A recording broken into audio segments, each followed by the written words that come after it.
मध्य प्रदेश के नेता प्रतिपक्ष उमंग सिंगार ने चुनाव आयोग की विशेष गहन पुनरीक्षण प्रक्रिया के दूसरे चरण को लेकर प्रेस कॉन्फ्रेंस की और इसे लोकतंत्र की जड़ों पर हमला बताया। उन्होंने एसआईआर को सिलेक्टिव इंटेंसिव रिमूवल करार देते हुए कहा कि मतदाता सूची की सफाई नहीं बल्कि कमजोर वर्ग के मताधिकार की कटौती की प्रक्रिया है। चुनाव आयोग ने 27 अक्टूबर को एसआईआर का दूसरा चरण घोषित किया, जो 4 नवंबर से 7 फरवरी तक 12 राज्यों में चलेगा। सिंघार ने सवाल उठाया कि 51 करोड़ मतदाताओं की घर घर गिनती 30 दिनों में कैसे संभव है। उन्होंने कहा कि इतनी विशाल प्रक्रिया इतने कम समय में पूरी करने की जल्दबाजी आयोग की नीतिगत समझ पर प्रश्न चिन्ह लगाती है। सिंघार ने यह भी पूछा कि सिर्फ 12 राज्यों को क्यों चुना गया, बाकी राज्यों को क्यों नहीं। असम को बाहर रखने पर भी उन्होंने आपत्ति जताई और कहा कि एनआरसी और एसआईआर दो अलग प्रक्रियाएं हैं, लेकिन आयोग ने इसी बहाने के रूप में इस्तेमाल किया। उन्होंने याद दिलाया कि बिहार में एसआईआर लागू होने के बाद सुप्रीम कोर्ट को हस्तक्षेप करना पड़ा और सफलता के दावों के बावजूद आयोग ने कोई पारदर्शी डेटा साझा नहीं किया। यदि बिहार की तरह गलतियों से भरा मॉडल बाकी राज्यों में दोहराया गया तो करोड़ों मतदाता सूची से बाहर हो सकते हैं, सिंघार ने चेताया। सिंघार ने कहा कि मध्य प्रदेश की 22% आदिवासी आबादी जो मुख्य रूप से दूरस्थ इलाकों में रहती है, एसआईआर प्रक्रिया में सबसे ज्यादा प्रभावित होगी। उन्होंने कहा कि राज्य सरकार ने मार्च 2025 तक 3 लाख से ज्यादा वनाधिकार दावे खारिज किए हैं।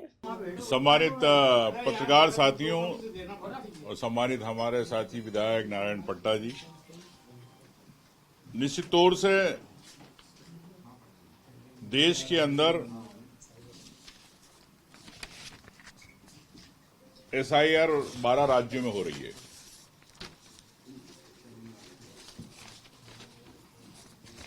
लेकिन मैं समझता हूं कि ये एसआईआर विशेष गहन पुनरीक्षण, स्पेशल इंटेंसिव रिवीजन, चुनाव आयोग ने इसका नाम दिया, लेकिन मैं इसको मानता हूं सिलेक्टिव इंटेंसिव रिमूवल, मतलब चयन करना, गहन रूप से चयन करना और वोटर लिस्ट से नाम हटाना। चुनाव आयोग ने हर साल स्पेशल समरी रिवीजन एसएसआर करता आया है, तो क्यों आवश्यकता पड़ी आपको एसआईआर की? मतलब आपकी जो प्रक्रिया हर साल आप चुनाव नाम जनवरी में घटाना बढ़ाना करते थे, उसी को लेके आपको विश्वास नहीं है।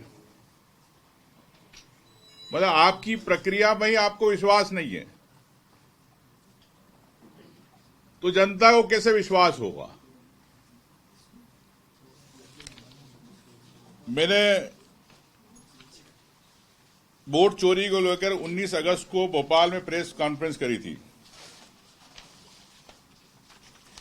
इस प्रेस कॉन्फ्रेंस में कई प्रमाण के साथ मैंने आप लोगों को जानकारी दी थी,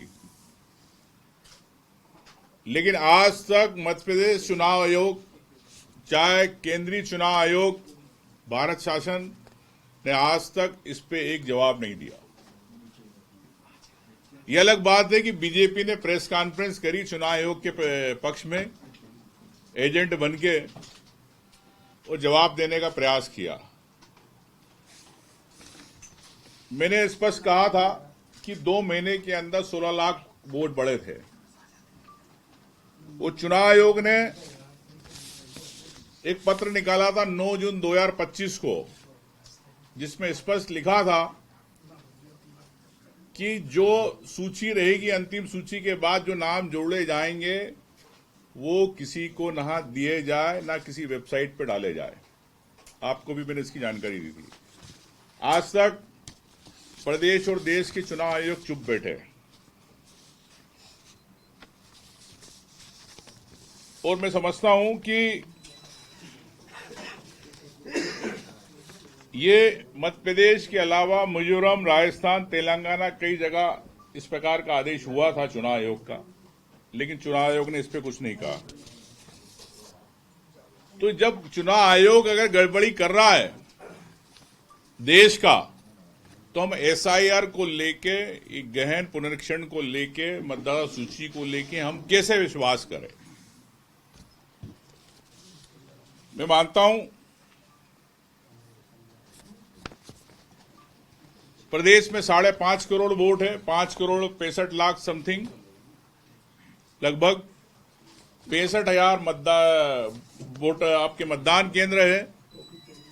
देश के अंदर 51 करोड़ वोटर है और 4 नवंबर से 4 दिसंबर के बीच में 1 महीने के अंदर 30 दिन के अंदर आपको 51 करोड़ वोटरों की और मध्य प्रदेश में 5.5 करोड़ वोटर की सम्मिलित है कि आपको गिनती करना है।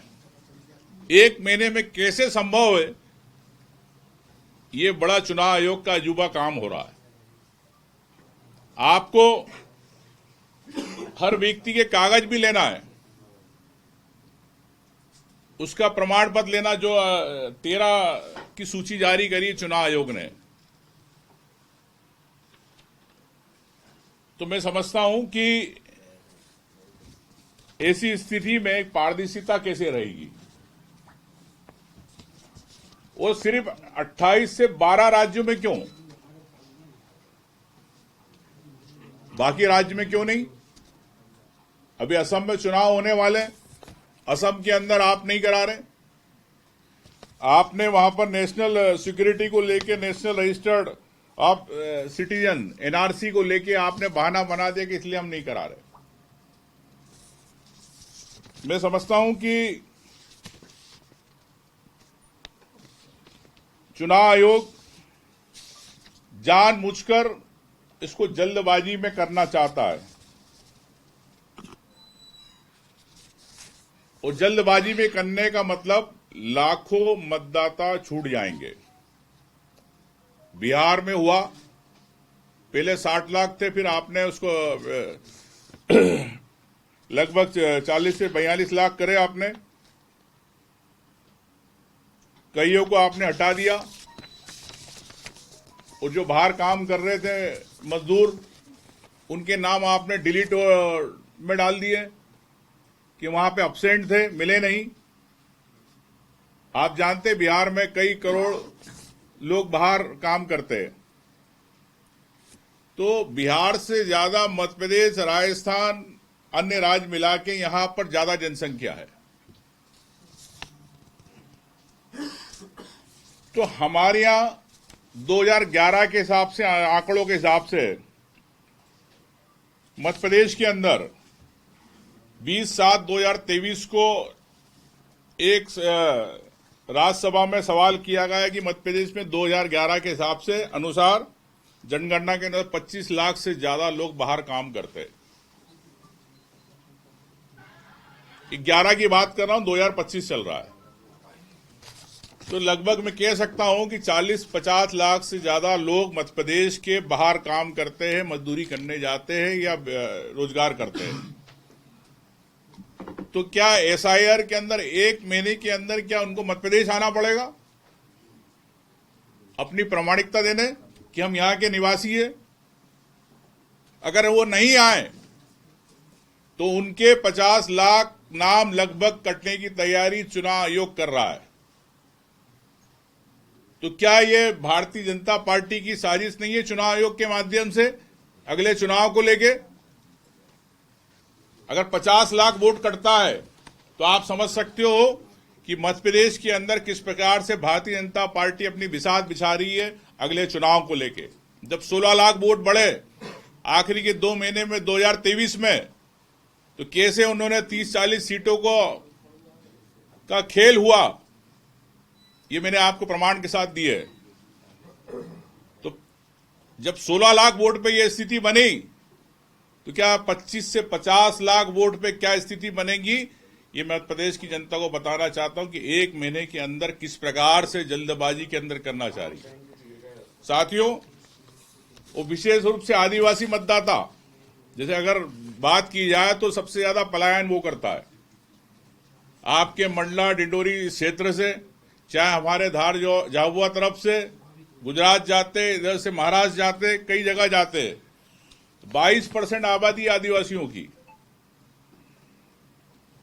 जो जंगल पहाड़ दूर दराज इलाकों में रह रहे, ना इंटरनेट है, ना उनके पास कंप्यूटर है, ना दस्तावेजों की समझ है। तो क्या आदिवासी वोट काटने की भारतीय जनता पार्टी तैयारी कर रही है मध्य प्रदेश के अंदर? क्योंकि कहीं ना कहीं इस वोट से उनको वर्ग से घबराहट है। और मैं समझता हूं कि आपने वन अधिकार से वंचित कर दिया, 3 लाख से ज्यादा पट्टे आपने खारिज कर दिए। एक तरफ चुनाव आयोग कहता है कि हम वन अधिकार के पट्टे के आधार पर भी देंगे। जब 3 लाख आपने वन अधिकार पट्टे खारिज कर दिए तो 3 लाख परिवार यानी एक घर में 3 से 4 वोट, मतलब 12 से 15 लाख वोट आप काटने की आपने पहले तैयारी कर ली। इसमें यह भी कहना चाहता हूं साथियों कि सिर्फ आदिवासियों की बात नहीं है, दलित, अल्पसंख्यक, ओबीसी समुदाय, इन वर्गों पे भी ये बात आने वाली है। ये लोग भी बाहर काम करने जाते हैं। जब वहां पे बीएलओ जाएगा तो लिख दिया जाएगा अनुपस्थित, एब्सेंट, ये डाउटफुल बताकर मतदाता सूची से नाम हटाने की चुनाव आयोग की विशेष तैयारी है। बार बार सुप्रीम कोर्ट ने बिहार को लेकर इंटरफेयर किया। क्यों सुप्रीम कोर्ट को इंटरफेयर करना पड़ा? क्यों आपने सूची प्रकाशित नहीं करी? सुप्रीम कोर्ट कहता है कि सूची प्रकाशित कीजिए, कितने नाम जोड़े, कितने घटाए। 65 लाख थे, 47 लाख नाम हो गए, फिर कितने जुड़ गए, कट गए। बार बार अगर सुप्रीम कोर्ट को इंटरवीन करना पड़ रहा है, इसका मतलब चुनाव आयोग एक शंका के घेरे में है। जो उसकी कार्य प्रणाली है, 1 महीने के अंदर करोड़ों वोट को लेके जल्दबाजी में, तो क्या चाहते हैं? इसके पीछे चुनाव आयोग की क्या मंशा है, यह समझना जरूरी है। और पूरे एसआईआर की प्रक्रिया में इस गहन मतदाता सूची परीक्षण के अंदर सूची से नाम हट जाता है, यह कागज देना एक वोटर की जवाबदारी, लेकिन सरकार के प्रशासनिक अधिकारी, एआरओ, डीएम, इनकी क्या जवाबदारी?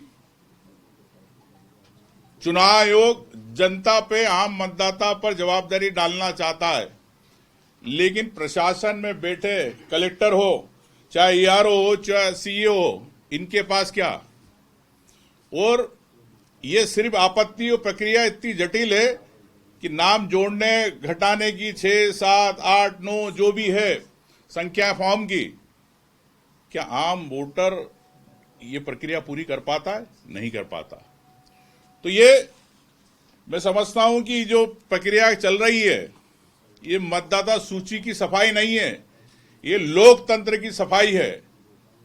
ये भारतीय जनता पार्टी का एजेंडा है। चुनाव आयोग को एसआईआर का संचालन कर रहा है, मगर नियंत्रण भाजपा के हाथ में है। मैं समझता हूं कि हमारे प्रदेश के अंदर ये चीज होने वाली है। मैं आगाह कर रहा हूं, मैंने जब भी आगाह करा है